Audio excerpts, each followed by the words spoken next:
नमस्कार, मी Gautam Kamble. GK. News मराठीमध्ये आपलं सर्वांचं स्वागत. तुम्ही पाहत आहात मराठवाड्याच्या कुशीतलं जी.के. न्यूज मराठी. आता घेऊ विविध क्षेत्रातील राजकीय, सामाजिक, आर्थिक, कृषी आणि क्रीडा व तसेच शैक्षणिक विषयी घडामोडींचा आढावा. चला तर वळूया पुढील बातमीकडे.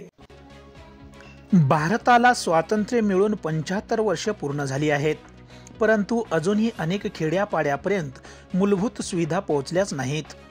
एकीकडे रस्त्याचे जाळे देशभरात मोठ्या प्रमाणात निर्माण झाले आहे, तर दुसरीकडे अनेक गावापर्यंत धड रस्ता देखील पोहोचला नाहीये. असाच काहीसा प्रकार मराठवाडा आणि विदर्भातील अनेक गावच्या बाबतीत घडला आहे. मराठवाडा आणि विदर्भाच्या सीमेवरून वाहणाऱ्या या पैनगंगा नदीवरचा हा धोकादायक प्रवास पाहून तुम्ही देखील थक्क व्हाल.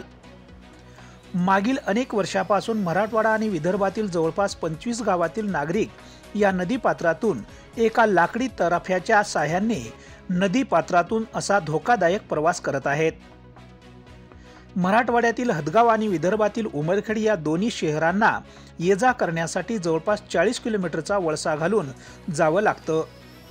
परंतु या नदीवरून प्रवास केल्यास फक्त 5 किलोमीटर अंतरावर हे दोन्ही तालुक्याचे ठिकाण येतात. त्यामुळे या नदीवरून पूल झाल्यास या 25 गावाचा प्रश्न सुटणार आहे. तत्कालीन मुख्यमंत्री एकनाथजी शिंदे यांनी या नदीवरून पूल उभारण्यास मंजुरी दिली होती, परंतु प्रशासनाच्या हलगर्जीपणामुळे या पुलांच्या बांधकामाचे काम रखडले आहे. तेव्हा या गावकऱ्यांना पुन्हा लाकडी तराफ्याच्या साह्याने असा धोकादायक प्रवास करावा लागतोय. Bureau report, GK. News, Hadgaon, Nanded.